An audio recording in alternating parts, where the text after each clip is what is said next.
제3분할 또는 양육권자 지정에서 불리한 결정을 받게 되면 되돌이킬 수 없는 문제가 될 수 있어요. 이혼은 이미 신뢰가 깨진 상대방과 논의를 하는 것이기에 서로에 대한 정확한 정보를 공유하지 않고 감정적인 싸움을 하는 경우가 많습니다.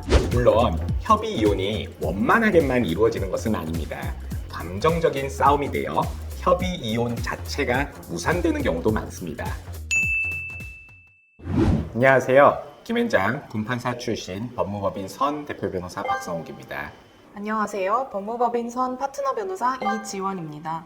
변호사님, 지난 영상에서 이혼의 세 가지 방식에 대해서 알려주셨는데, 근데 많은 분들이 재판상 이혼을 바로 청구하거나 조정 이혼을 신청하면은 법원에서 주도해서 바로 진행해 주는데, 굳이 협의 이혼을 할 필요가 있는지 궁금해하더라고요. 협의 이혼은 왜 하는 걸까요? 네, 재판상 이혼이나 조정 이혼은 그 결과가 명확하게 나온다는 점에서 이혼을 준비하시는 분들이 그 방식들이 더 좋은 거 아니냐 하는 생각들을 하시는데요. 중요한 점은 그 결과가 본인에게 유리한 결과인지는 반드시 장담할 수 없다는 점입니다. 만약 재판상 이혼이나 조정 이혼을 진행하였는데 이혼 자체가 인정되지 않거나 제3분할 또는 양육권자 지정에서 불리한 결정을 받게 되면 되돌이킬 수 없는 문제가 될 수 있어요. 그래서 저희에게 이혼 상담을 하시는 많은 의뢰인분들에게 가급적이면 협의 이혼을 먼저 진행하실 것을 제안드리고 있습니다. 협의 이혼을 제한하는 이유가 무엇인가요? 네, 저희가 협의 이혼을 제안드리는 이유는 세 가지가 있는데요. 먼저 협의 이혼은 많은 시간과 노력, 비용을 절감할 수 있습니다. 재판상 이혼을 하는 경우 1심 재판에만 최소 1년, 한쪽이라도 불복해서 2심에 가게 되면 추가로 1년이 걸리는 등 보통 2, 3년에 걸친 소송 싸움을 하게 됩니다. 그 과정에서 그동안에 서로에 대한 치부를 드러내면서 감정 싸움을 하여야 하고 서로 변호사를 선임해야 하기 때문에 많은 비용도 들어갑니다. 그러나 협의 이혼은 큰 틀에서 합의가 이루어지면 합의서를 법원에 제출하여 숙려 기간이 지난 후 이혼 의사 확인서를 발급받아 바로 이혼 신고를 할 수 있기 때문에 불필요한 시간, 노력, 감정, 비용을 절약할 수 있는 장점이 있습니다. 다음으로 앞서 말씀드린 것처럼 일단 상대방의 의중과 이혼에 대한 조건을 논의해 볼 수 있습니다. 이혼은 이미 신뢰가 깨진 상대방과 논의를 하는 것이기에 재판이나 조정 과정에서 서로를 불신하여 서로에 대한 정확한 정보를 공유하지 않고 감정적인 싸움을 하는 경우가 많습니다. 특히 재판상 이혼은 그 결과에 따라 되돌릴 수 없는 피해가 생길 수도 있고 재판부에 불리한 인상을 남기고 싶지 않아 속내를 감추고 조심하게 됩니다. 그러나 협의 이혼에서는 이혼에 서로 동의를 한 이상 합리적인 조건으로 관계를 해소하기 위한 서로의 제안을 자유롭게 공유할 수 있고 그렇게 공유한 제안이라도 얼마든지 다시 철회하거나 거부하고 다른 조건을 논의해 볼 수 있기 때문에 다양한 해결 방안이 논의될 수 있습니다. 마지막으로 원만한 관계 해소를 도모할 수 있습니다. 부부가 이혼을 한다고 해서 반드시 철천지 원수가 돼서 헤어지기만 하는 것은 아닙니다. 부부는 아니어도 친구로 돌아갈 수 있고 자녀가 있는 경우 자녀들의 부모로서 관계를 유지해야 하는 경우도 있습니다. 따라서 재판상 이혼 또는 조정 이혼 과정에서의 감정 싸움으로 이혼 후 관계를 해치지 않고 서로 응원하며 관계를 해소하고 싶은 분들, 특히 이혼을 하려고 하나 자녀가 있는 경우 그 자녀들에게 엄마 아빠와의 관계를 계속 이어주고 싶은 분들은 협의 이혼을 하는 것이 좋은 대안이 될 수 있습니다. 그럼 협의 이혼은 어떤 절차로 진행이 되나요? 협의 이혼은 크게 이혼에 대한 합의, 협의 이혼의 신청, 숙려 기간의 도가, 이혼 의사의 확인, 이혼 신고의 절차로 진행됩니다. 하나하나 설명을 드리자면요. 가장 먼저 그리고 중요한 이혼 합의를 하여야 합니다. 이혼 합의는 일반적인 합의와 같이 자유롭게 진행하시면 되는데요. 다만 협의 이혼에서도 재판상 이혼, 조정 이혼과 동일하게 핵심적으로 합의되어야 하는 고려사항들이 확정되어야 하는데요. 이는 지난 영상에서 말씀드린 이혼 여부 그 자체, 제3분할, 양육권자 지정 및 양육비 결정, 위자료 인정 여부 등이 논의되어야 합니다. 이렇게 논의된 이혼 조건들을 합의서로 만들어서 서로의 이혼 의사와 그 조건을 명확하게 증거로 남겨두는 절차를 거쳐야 합니다. 다음으로 법원에 합의서를 제출하면서 협의 이혼을 신청하여야 합니다. 그러면 법원에서는 양 당사자들을 출석시켜 협의 이혼 의사가 있는지를 명확하게 확인을 합니다. 다음으로 법원은 당사자가 감정적으로 이혼을 성급히 결정하지 않도록 하기 위하여 숙려 기간을 두고 있는데요. 자녀가 없는 경우에는 1개월, 자녀가 있는 경우에는 3개월의 숙려 기간을 두어 충분히 이혼을 진지하게 결정하게 합니다. 이때 자녀가 있는 경우에는 법원에서 주관하는 자녀 양육 교육을 반드시 이수하여 이혼 후 자녀의 양육과 면접 교섭 등에 관한 사항을 충분히 고민하도록 합니다. 숙려 기간이 도과되면 법원은 양 당사자들을 다시 불러 이혼 의사를 최종적으로 확인하고 이혼 의사 확인증을 발급하여 줍니다. 여기서 주의할 점은 많은 분들이 법원으로부터 이혼 의사 확인증을 발급받았으니까 이제 이혼이 되었구나 라고 생각하시는데요. 혼인을 처음 할 때 혼인신고를 시청, 구청에 가서 한 것처럼 이혼신고도 시청과 구청에 가서 하셔야 합니다.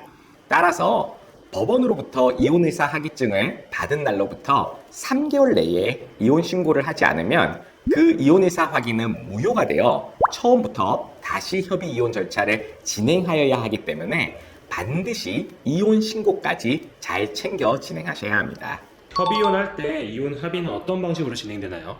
박성욱 변호사님께서 설명해 주신 것처럼 이혼 합의를 할 때는 이혼 여부 자체, 재산 분할, 양육권자 지정 및 양육비 결정, 위자료 인정 여부 등 이혼의 핵심적인 사항이 명확하게 정리되어 이혼 합의서에 작성되어야 합니다. 따라서 이혼 합의서에 당사자는 이혼한다는 이혼 자체에 대한 확인, 재산 분할을 위한 구체적인 재산의 귀속 방식과 방법, 그리고 양육권자를 누구로 할지, 양육하지 않는 부모가 부담할 양육비와 그 지급 방식, 그리고 위자료를 인정하는 경우에는 위자료를 얼마를 어떻게 언제까지 지급할지에 대한 협의가 이루어집니다. 다만 협의 이혼은 법원이 주관하는 재판상 이혼이나 조정 이혼이 아니어서 좀 더 자유롭게 각 이혼 조건을 정하실 수 있습니다.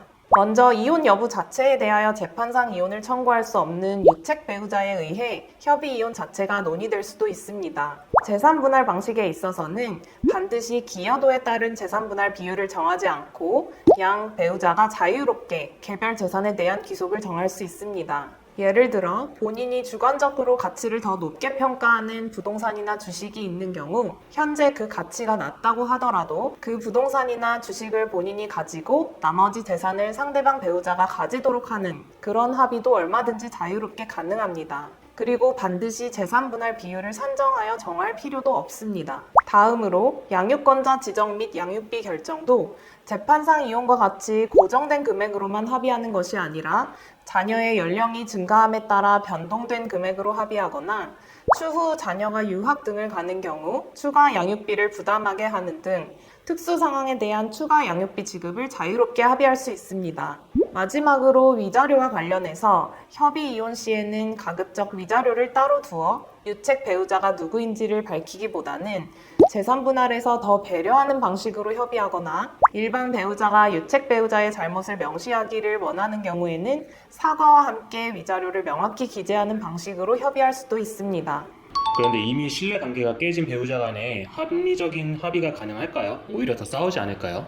물론 협의 이혼이 원만하게만 이루어지는 것은 아닙니다. 서로에 대한 감정이 남아있다 보니 감정적인 싸움이 되어 협의 이혼 자체가 무산되는 경우도 많습니다. 그렇기에 그때는 중간에서 의견을 조율하는 변호사의 역할이 매우 중요합니다. 의뢰인은 법률 전문가가 아니므로 어떤 요구가 법적으로 가능한지 불가능한지 모른 채 자신이 원하는 것을 일방적으로 주장할 수 있습니다. 그리고 그 주장이 무리한 주장일 수도 있고요. 그럴 때 변호사가 법적으로 인정될 수 있는 범위를 명확하게 조언해주고 과도한 주장에 대하여는 협의 이혼이 안 될 수도 있는 무리한 요구임을 주의를 주면서 협의 이혼이 원만하게 이루어질 수도 있도록 유도하여야 합니다. 그럼 협의 이혼에서 변호사는 어떤 역할을 하나요?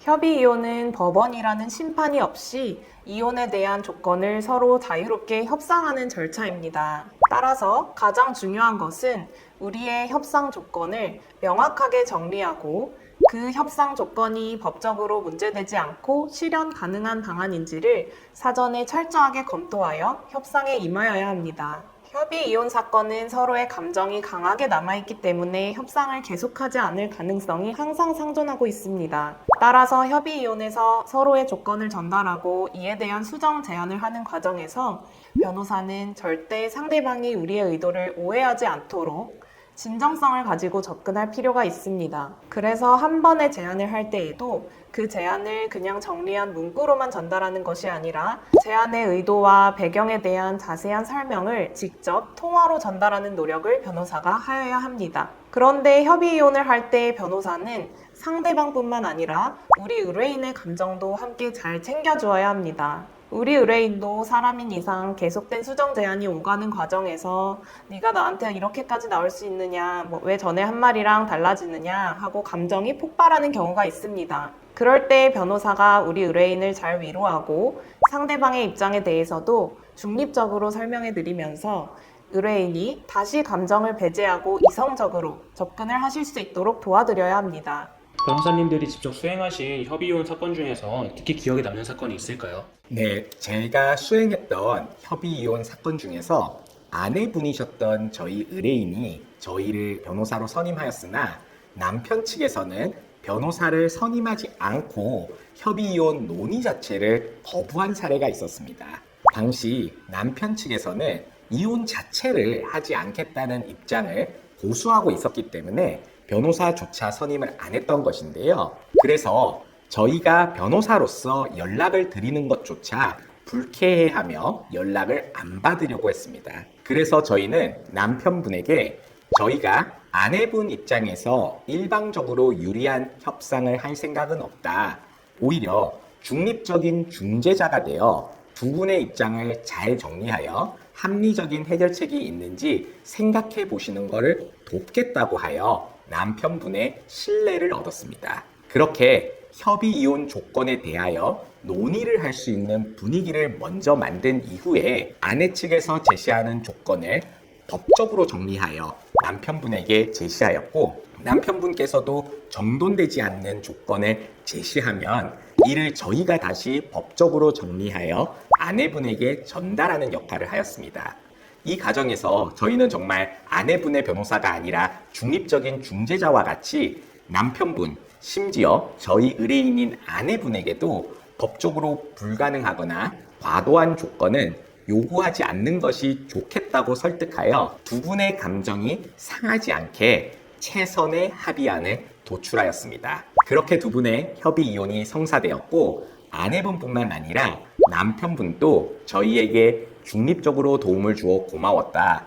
변호사 선임료로 쓸 비용을 아껴서 오히려 재산 분할에 반영하여 다행이다라고 하며 감사함을 표시하였습니다.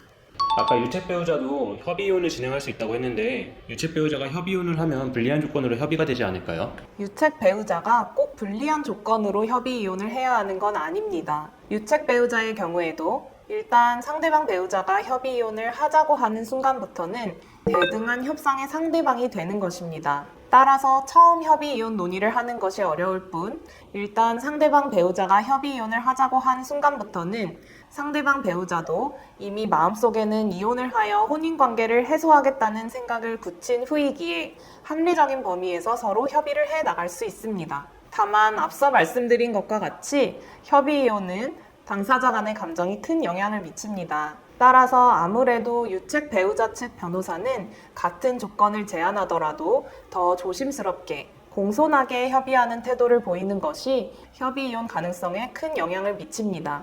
그럼 유책 배우자임에도 상대 배우자에게 협의 이혼을 하자고 요구해서 실제 협의 이혼을 성사시킨 사례도 있을까요? 네, 저희가 대리한 사건 중에서 아내분의 외도로 인하여 남편분과 협의 이혼을 진행하기로 한 사건이 있었습니다. 처음에는 남편분께서 상간 소송을 제기하겠다고 하며 매우 감정적인 모습을 보이셨지만 자녀도 없는 상황에서 오랜 시간 동안 이미 부부의 외형만 유지하고 있었던 사이였기 때문에 남편분도 더 이상 혼인관계를 유지하는 것이 아무런 도움이 안 된다는 것을 어느 정도 인지하고 계셨습니다. 그래서 저희는 아내분을 대리하며 남편분을 대리하는 변호사님께 혼인관계 유지가 당사자들에게 더 큰 상처만 남게 할 뿐이라는 점과 재산 분할에 있어서 분할 비율은 상호 비슷하게 가져가되 서울 아파트와 같은 향후 재산 상승 여력이 큰 재산은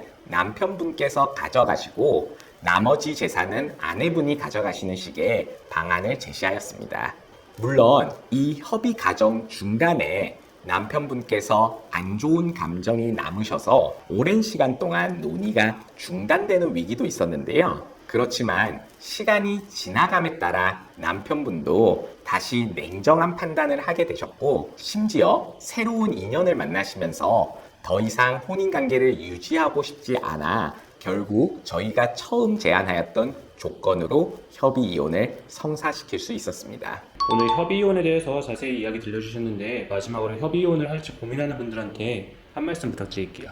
네, 전 영상에서도 말씀드렸듯이 이혼은 한 몸이었던 부부가 남이 되는 매우 고통스러운 과정입니다. 다만 그만큼 고통스러운 이혼이 재판상 이혼과 같이 일방적인 결정으로 정해진다면 원하는 결과를 얻지 못한 쪽에서는 평생의 상처로 남게 되고 그 상처를 다른 쪽에 대한 원한으로 품고 살아갈 수도 있습니다. 협의 이혼은 서로의 잘잘못을 떠나서 새로운 시작을 하기 위한 약속이고 응원입니다. 그동안 충분히 힘드셨을 것이기에 협의 이혼을 원만하게 성사시킬 수 있는 변호사님을 만나 이혼 과정에서만큼은 덜 힘드시기를 기원합니다.